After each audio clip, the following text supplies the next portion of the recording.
merci à tous d'être venus. On sait que c'est pas pour nous, mais que c'est pour Harry Potter, mais...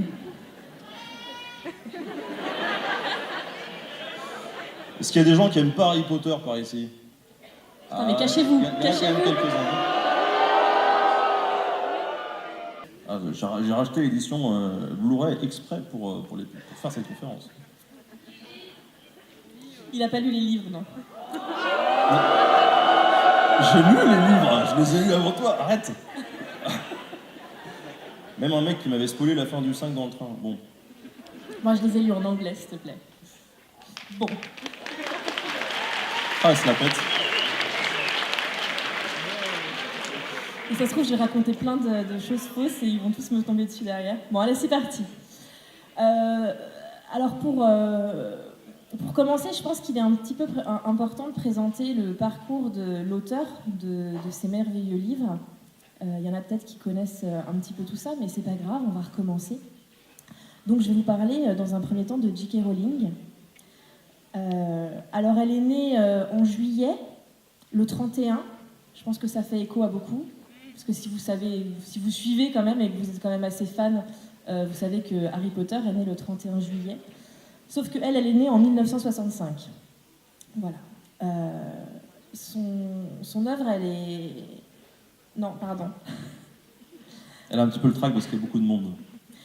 Il faut savoir que durant son enfance, J.K. Rowling a pu jouer avec des enfants, et notamment avec une famille de gamins dont le nom de famille, c'était Potter. Et je trouve ça assez formidable. Moi, si jamais je devais choisir le nom de famille, tu vois, j'irais chercher dans mon enfance, ça serait un peu bizarre quand même. Mais bon, elle choisit le nom de ses copains d'enfance, Potter. Moi, j'avais pas de copains. Et alors, fait assez impressionnant pour cette femme, enfin, à ce moment-là, c'est plutôt une enfant, à 6 ans, elle écrit son premier roman. Alors, je serais très curieuse de le lire. Mais en gros, c'est l'histoire d'un petit lapin qui s'appelle Rabbit. Et voilà. C'est mignon. Et qui va à l'école, etc. Et alors là, il y a un truc incroyable, c'est que ce petit lapin, il a un prof d'école qui s'appelle Alfred Dunn. Et alors, je ne sais pas s'il y en a qui voient, mais Alfred, ça commence par un A. Dunn, ça commence par un D. Il est prof d'école. Vous voyez tous de qui je parle. Non. Dumbledore, voilà, effectivement, c'est Merci, cher à Albus. Donc ça va loin quand même, hein. À 6 ans, elle commence déjà à être assez inspirée. Bon, alors après, elle grandit, elle va au lycée, etc. Enfin bon, on est en Angleterre, hein, donc elle fait toutes ses études. Et elle se fait un super pote, dont elle dit elle-même qu'il sera une énorme source d'inspiration pour le personnage qui est Ron Weasley. Voilà. Est-ce qu'il était roux aussi? Je sais pas. En tout cas, c'est un ami qui va le suivre très longtemps, et quand elle commencera à écrire ses romans d'Harry Potter, il aura aussi une place très importante puisqu'il la soutiendra moralement dans une étape de sa vie qui est un peu difficile, qui est le divorce qu'elle va vivre, etc. Donc c'est vraiment un personnage qui a une place, enfin une personne qui a une place très importante dans sa vie, et c'est quand même un très bel hommage, je pense, qu'elle lui a fait en créant le personnage de Ron avec une si grande importance dans l'œuvre d'Harry Potter. Voilà, donc après, elle continue ses études. Elle tombe sur un prof de chimie qu'elle n'aime pas du tout. Il y en a qui ont construit là, ça y est. C'est très drôle parce que moi, je détestais la chimie aussi. Donc effectivement, c'est un prof de chimie dont ils aimaient bien dire en cours qu'il sifflait. Voilà, que c'était vraiment quelqu'un de très sec et de très noir. Donc bienvenue au professeur Rogue. Et du coup, elle n'aime pas les sciences. C'est sûr qu'avec un professeur Rogue en prof de chimie, on aurait tous su, ou pas. Et elle se dirige énormément vers toutes les matières littéraires, notamment les langues. Et elle prend un malin plaisir à étudier le français, l'anglais, l'allemand. Dont elle adore étudier les langues. Voilà. Après, elle va à la fac. Elle ne fait pas une grande fac parce qu'elle est refusée, il me semble, c'est à Oxford qu'elle est refusée. Donc elle va à la fac et en fait ça lui plaît pas trop. Donc elle fait exactement ce que j'ai fait et ce que je vous déconseille de faire. Elle sèche les cours. C'est pas bien. Voilà. Attendez, qui n'a jamais séché de cours ici? Non, sérieux? Oh, les mythos. Bande de menteurs. Bon, en tout cas, elle sèche les cours. Et en fait, les seuls cours qui la passionnent, c'est plus ou moins les cours artistiques qu'elle ne manque pas de suivre. Et alors, il y a une petite anecdote assez sympa, surtout pour la suite, que je vous raconterai un peu plus tard, c'est que ses camarades de fac racontent assez facilement qu'à chaque fois qu'ils avaient l'honneur de la voir en cours, qu'elle avait toujours un livre de Tolkien à la main qui s'appelle Le Seigneur des Anneaux, et que c'était une grande lectrice du Seigneur des Anneaux. Alors effectivement, on n'a même pas dit que Harry Potter, mais vous le savez tous, se passe dans un univers où il y a de la magie. Voilà. Et alors effectivement, avant qu'on enchaîne sur l'analyse un peu plus profonde et sur les inspirations qu'a pu avoir J.K. Rowling, que ce soit sur l'analyse littéraire, mais aussi mythologique et historique, on peut rappeler qu'effectivement, les sorciers, ou la définition du sorcier, c'est une définition qui est finalement un petit peu assez floue. Et les sorciers, ça existe depuis pratiquement toujours, depuis autant de temps que la civilisation elle-même existe. Au 5e siècle avant notre ère, déjà à Rome, il y avait des sorciers.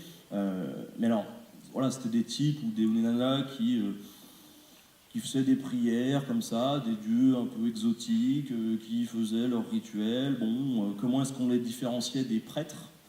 Tout simplement parce que les prêtres, c'est ceux qui servaient le dogme du régime finalement. Et ceux qui pratiquaient une religion un petit peu déviante et qui finalement présentaient un contre-courant à la religion pratiquée par le régime, c'est eux qu'on allait qualifier de sorciers pour pouvoir les évincer un peu plus facilement, les persécuter, pour éviter finalement qu'ils puissent embrigader d'autres personnes et apprendre des conneries au bon peuple qui devait suivre le gouvernement. Donc elle a lu beaucoup de choses. Et puis aussi, elle a grandi dans des histoires, tout le folklore britannique, qu'on ne connaît peut-être pas forcément en France, mais qui est quand même assez développé là-bas. Elle dit elle-même qu'elle a pris des horribles libertés avec toutes les mythes et les croyances qu'il y a autour de l'Angleterre, etc. Horrible liberté, elle dit que c'est peut-être pas si grave parce que finalement l'Angleterre a aussi une histoire très riche avec des envahisseurs qui sont arrivés, qui sont repartis, enfin beaucoup de choses, et que finalement il y a eu beaucoup de remix de tout ça, et que elle peut se permettre quand même de puiser et de changer, etc. Donc pour elle, c'est pas très grave. Personnellement, je pense pas non plus. Mais il n'y a pas que ça. Par exemple, si vous vous souvenez du conte des trois frères qui défient la mort, dont un va repartir avec une baguette, la baguette de Suro, l'autre va repartir avec une pierre qui le rend la pierre de résurrection, et l'autre repart avec la cape d'invisibilité. Et bien en fait, cette histoire-là est totalement inspirée du conte de Canterbury. Pardon si je le prononce mal. Alors là, je peux pas. En plus, j'arrive même pas à me lire. Geoffrey quelque chose. Voilà. Quelle précision! Voilà, pardon. Non, mais les contes de Canterbury, je pense que ça, on connaît au moins deux noms. L'histoire des contes de Canterbury, c'est trois voleurs à qui on leur dit qu'ils vont pouvoir vaincre la mort s'ils se rendent sous un arbre. Et en fait, sous cet arbre, ils découvrent une bourse d'or. Ils se battent pour savoir qui va garder la bourse d'or. Ils se battent jusqu'à mourir. Voilà, donc c'est une très mauvaise fin. Finalement, ça rappelle vachement celui de la baguette qui finit par mourir, celui de la pierre qui finit par mourir. Et là, il y a le coup de la cape d'invisibilité malgré tout. Narnia, c'est deux mondes différents. C'est-à-dire qu'on est dans notre monde à nous, et quand on passe l'armoire magique, on est dans un autre monde qui n'a rien à voir. Alors que Harry Potter, c'est deux mondes qui coexistent ensemble. Et donc, il y a un monde, les Moldus, ils n'ont aucune conscience du fait qu'il y a des sorciers dans leur société. Mais ce monde-là existe quand même, c'est simplement qu'ils cohabitent. C'est une grande différence avec Narnia, et je pense qu'on pourra revenir un peu dessus C'est pour ça que je le dis. Et puis elle dit aussi que dans Narnia, du coup, il y a moins l'humour qu'elle arrive à donner dans Harry Potter, parce qu'effectivement, il y a beaucoup d'humour dans Harry Potter, notamment quand les deux mondes se croisent, quand on a les moldus, enfin les moldus qui rencontrent les sorciers, ça peut donner des choses un peu drôles. Moi, je pense notamment à la fois où Hermione, elle fait un repas avec un professeur et qui lui dit « Mais tes parents, ils sont dentistes, mais pourquoi ?» Et c'est une scène un peu humoristique, effectivement, à chaque fois que les deux mondes se croisent. Bon, et alors évidemment, je vous l'ai dit, elle est grande lectrice du Seigneur des Anneaux. Et donc, si vous traînez un peu sur Internet, vous avez dû voir certaines choses passer. Effectivement, dans le Seigneur des Anneaux, on a une superbe araignée que je ne supporte pas de voir. Et bien, dans Harry Potter, on a aussi également une superbe araignée, et ça, je leur en veux beaucoup. Bon, Gandalf, Dumbledore... disons que physiquement... Ils ont une grosse beubare tous les deux. Voilà. Les détraqueurs, c'est pareil, ça ressemble assez étrangement aux Nazgûl. Je ne sais pas si je le prononce bien. Oui. Pour des cagoules. Bon, et alors, Voldemort et Sauron, je pense qu'on peut aussi faire un joli rapprochement sur ces méchants du mal. Ils n'ont pas de nez.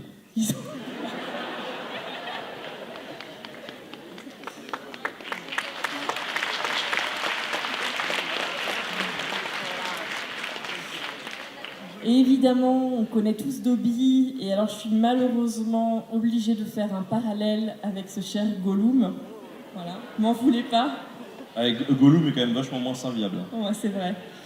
Mais ce sont tous les deux des personnages qui vont grandement faire avancer l'histoire, et sans eux, l'histoire aurait pris une toute autre tournure.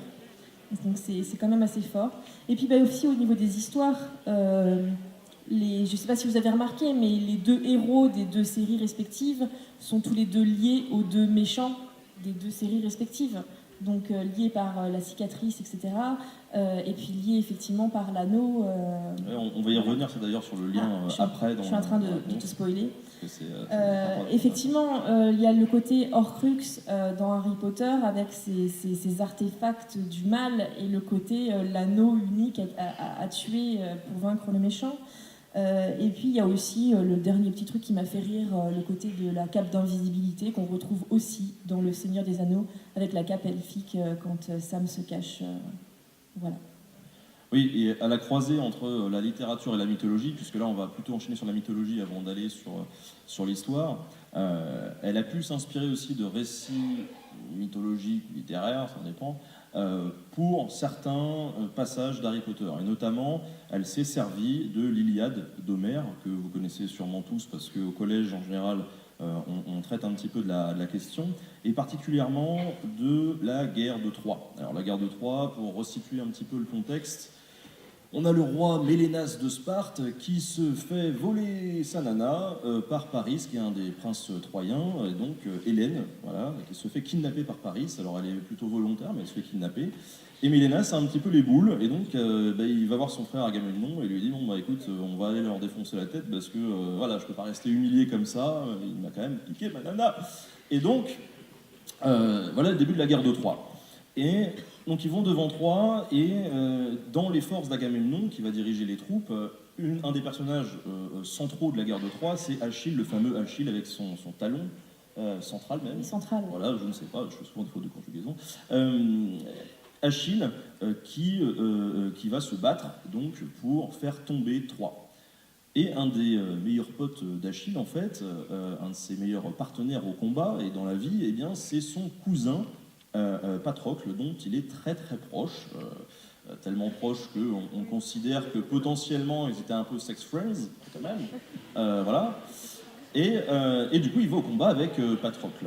Sauf qu'à un moment donné, encore pour une histoire de fille, eh bien, Agamemnon et Achille s'engueulent, et Achille décide de bouder, voilà, et non, je veux plus aller au combat, je veux plus aller, non, je boude. Ce qui pose un certain problème, puisque Achille, c'est un élément fédérateur des forces grecques, pour aller à l'assaut des Troyens. Problème donc, Patrocle lui se dit bon quand même on va pas finir comme ça les gars, c'est quand même bête de bouder devant les murailles, donc il va voir Achille et lui dit est-ce que potentiellement tu pourrais me prêter ton armure, je me fais passer pour toi, je vais au combat, tout le monde est content. Achille est pas trop chaud mais il lui dit bon bah vas-y, prends mon armure, même si elle me va mieux. Et donc Patrocle part au combat, et puis il se prend quelques coups de Troyens, et finalement Hector, le frère de Paris, Hector le Troyen, finit par tuer Patrocle pendant la bataille. Et là, donc, on a le roi Mélénas, le fameux qui avait déclenché la guerre, qui était près de Patrocle quand il est mort, et qui va défendre son corps et le ramener près d'Achille. Et contre, en principe, Cédric d'Igorie, sauf que quand ils arrivent dans le fameux labyrinthe, ils commencent à être proches, plus proches qu'ils n'ont jamais été, proches à tel point qu'ils décident de remporter la victoire tous les deux en saisissant la coupe de feu, qui est en fait un porte au loin, qui les téléporte dans un cimetière où c'est le guet-apens. Voldemort se trouve là, il fait un petit sort de magie, voilà, d'Avada Kedavra, et le pauvre Cédric d'Igorie a même pas le temps de dire pouette qu'il est par terre. Épisode où effectivement Harry se fait torturer, et il rentre dans une espèce de colère noire où il commence à affronter Voldemort. Donc, de ce point de vue-là, on peut rapprocher ça un petit peu de la colère d'Achille, mais bon, le parallèle est un peu tendancieux. Par contre, ce qui est assez intéressant, c'est de voir Harry qui lutte pour ramener le corps de Cédric Diggory auprès de ses parents. Et là, J.K. Rowling, c'est une référence assumée, le dit très bien. Ici, cette inspiration, Harry, c'est Mélénas, et Cédric Diggory, c'est Patrocle, parce que c'est un bout de cette histoire de l'Iliade qui avait vraiment touché J.K. Rowling, et elle voulait vraiment le transposer dans l'univers d'Harry Potter. Et donc c'est comme ça qu'on se retrouve avec une belle référence à l'Iliade et à la guerre de Troie en plein milieu de la saga Harry Potter. Mais après les références mythologiques, on va dire, il y en a plein d'autres aussi. Bref, en tout cas, oui, on va essayer d'aller vite parce qu'il nous reste peu de temps. Maintenant, je vais en venir à la partie que je traite un peu plus souvent, à savoir l'histoire. Il y a aussi énormément de parallèles qui sont dressés avec l'histoire dans Harry Potter, et surtout des parallèles avec la Seconde Guerre mondiale. Et d'ailleurs, ça, on peut le voir quand on parle de Grindelwald, justement. Eh bien, Dumbledore a vaincu Grindelwald en 1945, soit à la fin de la Seconde Guerre mondiale. Incroyable coïncidence. Et donc, on peut assimiler vraiment la chute de Grindelwald à la chute du Troisième Reich et de Hitler. Et finalement, on retrouve ici ce que Hitler avait pu mettre en place à l'époque, à savoir les jeunesses hitlériennes. C'est exactement la même chose. Les jeunesses hitlériennes, c'est le système éducatif mis en place à Poudlard pour former les jeunesses à une future guerre finalement que prépare Voldemort, celle contre les Moldus, puisque ça va bien plus loin que de bousiller l'ordre du Phénix et la Résistance. Ce que veut Voldemort, plus tard, c'est vraiment dominer le monde finalement.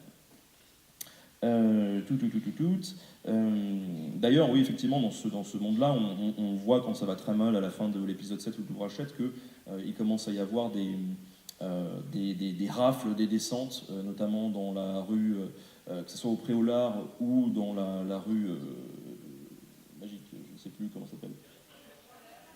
Merci, chemin de traverse. J'ai dit magique, j'ai pas dit magie, vous avez perdu.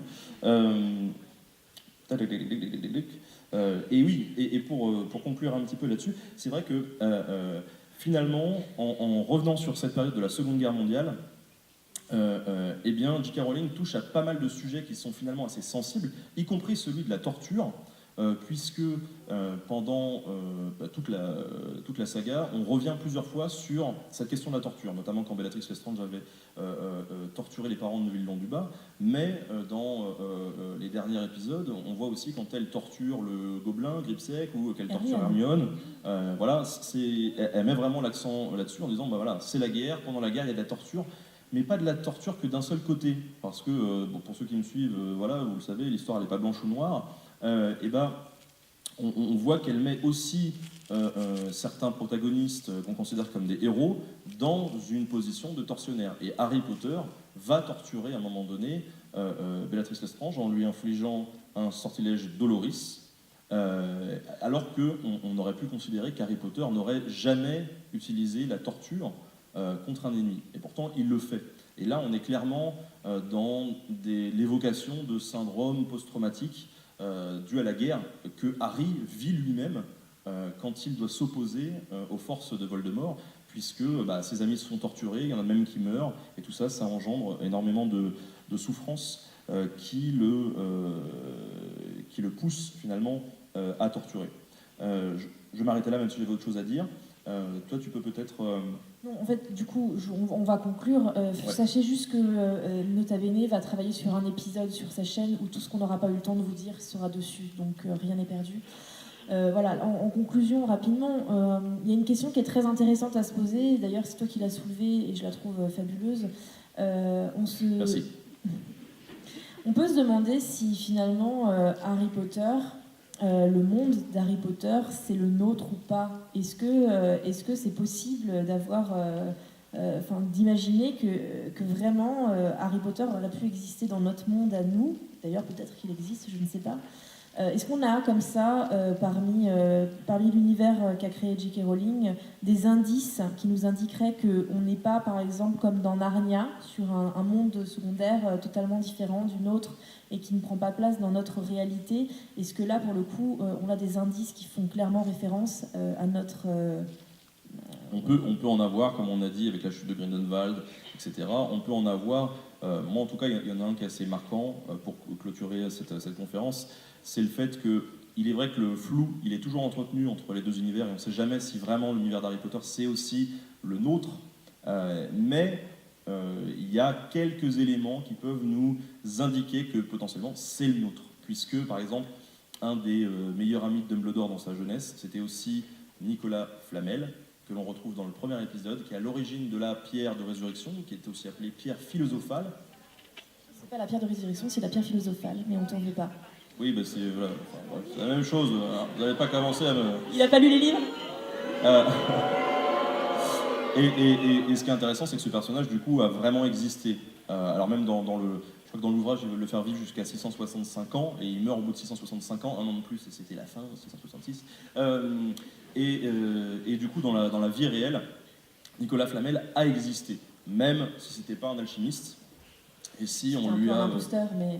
non, c'était juste un mec qui avait beaucoup de thunes et qui a investi tellement d'argent dans la rénovation de bâtiments religieux et dans des bâtiments pour les pauvres, etc., parce qu'il voulait qu'on se souvienne de lui, que finalement, la rumeur de sa richesse, de fil en aiguille, eh bien, a créé des rumeurs, comme quoi peut-être qu'il aurait trouvé un truc pour fabriquer de l'or. Donc on s'est dit peut-être qu'il s'était mis à l'alchimie, et comme par hasard, 2 siècles plus tard, cette petite rumeur s'est transformée, et des types qui étaient en recherche de légitimité sur des rédactions de traités d'alchimie, et se sont dit, bah tiens, moi j'ai trouvé un traité qui a été rédigé par Nicolas Flamel, et donc je l'ai traduit parce qu'il était en latin, et voilà le fameux ouvrage de Nicolas Flamel, près de 2 siècles plus tard, qui ressort. Et donc le mec c'est devenu une superstar de l'alchimie, alors qu'il n'avait jamais probablement foutu les mains sur une fiole de sa vie.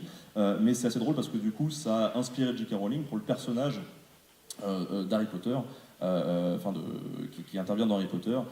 Et là, ça nous permet, en tout cas ce personnage nous permet de créer un lien finalement tout à fait concret entre les deux univers et d'inscrire le monde d'Harry Potter à l'intérieur du nôtre. Et peut-être que finalement c'est ça la conclusion de cette conférence et de l'histoire. Hein. C'est qu'on aimerait tous être on aimerait tous peut-être être sortis. Peut-être qu'il y en a dans la salle qui pratiquent cette magie. Montrez-vous. Merci à tous. Merci.